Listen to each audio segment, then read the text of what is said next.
All right, back here with Captain Marty. You're going to hear another story. Marty, we've made it through Thanksgiving. I'm hoping and praying you had a happy Thanksgiving. I know I did. But Christmas is coming up now. Now we got Christmas right down the pipe.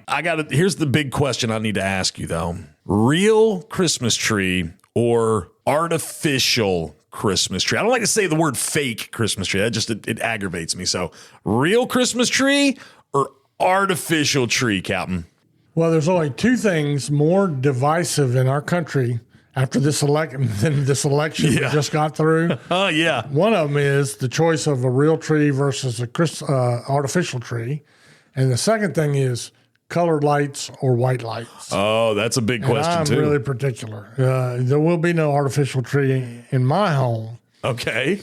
And there will be no white lights either. No white lights. Real tree, colored lights. I a lot of times used to go out and get my own Christmas tree. I'll tell you more about that in just a second. Are you ready for a fishing thrill like no other? Oh, there he is! There he is! Oh, got him up! As seen on Wicked Tune in Outer Banks, the Carolina Girl, captained by majestic Jesse Anderson, is a custom, luxurious, 53-foot Jarrett Bay built boat running out of Hatteras Harbor Marina. Let Jesse and her crew give you a fishing experience of a lifetime. To book a trip, go online to CarolinaGirlSportFishing.com. Carolina Girl Sport Fishing, your offshore adventure awaits. When it comes to finding phenomenal seafood, you gotta go insane. That's right. Stop into the Insane Seafood Market right there on Highway 64 in Columbia. Luke Midget and his crew work hard out on the water to make sure you have the freshest selection of seafood around. They provide a wide selection of fish, crabs, shrimp, oysters, and clams, just to name a few. Insane Seafood has a hot bar to satisfy that seafood craving right on the spot. Visit them online at insaneseafood.com and like them on social media. Go insane at Insane Seafood Market, Highway 64 in Columbia. Justin, before I get to this story, I do want to say, as you know, I just got back from Montana. Mm-hmm. The two trees on all those mountains were blue spruce and Douglas firs, which are the bigger, taller ones. The blue spruce are what you and I would think of as the most beautiful Christmas trees. Right. In fact, one of my hunts, I had to go over a ledge, and they said, go sit next to that tree. And I said, you mean that Christmas tree? And it was a perfect, wild growing blue spruce. Okay. Looking down over a 100-foot drop of stream and then a meadow on the other side. And I said, you know what? If I lived out here, y'all would come to this tree one morning, it would be gone. Because I would cut that thing down and put it in my house for Christmas.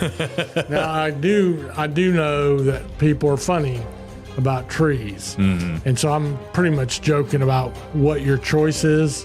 But there was a year, many years ago, we would sometimes go out on the sand islands and cut cedar trees down. Sometimes you go to the Christmas tree lot and buy trees, but I've never had an artificial main tree in my house. Now, for the kids, we always had a little artificial tree in the bedrooms. Uh-huh. Our house I grew up in had a tree in every room. So anyway, many years ago when we were all young captains, and that group would be Captain John Bayliss, myself, Captain Mike Merritt, and our mechanic was Jeff Hathaway. And we were all late 20s. We all had little kids. And it was getting close, like it was first weekend in December or maybe a little later. Time to be getting a tree at least purchased and then be ready to be putting it up in your house. And so we were talking about that, but we really wanted to go deer hunting on this particular evening, a rare evening when four really good friends all had an open schedule. And when you talk about Jeff Hathaway and John Bayliss, that's rare. Right. Oh, yeah. And we wanted to go. Well, none of us had procured a Christmas tree of any kind for our families. And funny thing was, as we were making the last couple of phone calls, we had two trucks, two of us in each truck. And Hilda Bayliss, John's wife, was the first one, but she said, look, I don't care if you go hunting, but we got to have a Christmas tree. And she said, if you're out there on the bombing range, find one and cut it down for us. And then my wife was like, I don't care where you get a tree, but we got to get a tree up. So go hunting, but come back with a tree. Come back with a tree. Yeah, so we're like, by the way, the statute of limitations has run out, I hope, because you're not supposed to cut down green trees on the Alligator River Refuge. So kids, let's not do that. Let's not do that. I'm sure that rule is probably intact. But on the way out, we were just happy because we're going hunting. And we go in on the Navy Shell entrance road. That's on the Stumpy Point Highway. And we drive right across the bombing range, which we did all the time. I'd be careful about doing that now. Right. But we had a lot of fun out there in those days. In fact, on this particular day, there used to be these plastic tanks that they had them all stacked up. And they were targets, but they were around on the side. And there was a video camera watching those things, and we would, of course, we were having fun. And we stopped, and me and Mike Merritt got out, and we pretended like we were Russian spies. And we were like, "Oh, Boris, look it, we found American tanks," and, and we're doing it on purpose in front of the camera, knowing that up in that tower was Harry Mann, who was manning the tower. Yes. So he's watching that. He knows it's us, and we're doing the best little skit you ever saw. How we were Russian spies going to steal these American tanks. But wait, they do not seem like they will shoot. That's funny. Anyway, so we're looking at the clock, and it's getting kind of late for an evening hunt, and we're like, we got to get those trees. So as we're going across the main part of that range on a nice small road, there's an old logging bridge. When I say old, I mean you could hobble across it, but you wouldn't drive anything across it. And right on the other side was 4 or 5 of those pretty cedar trees you ever saw in your life. We're like, there we go. That's just what we need. And Mike Merritt, who we call Bubblegum, said, well, let's go hunting first. We'll get them on the way out.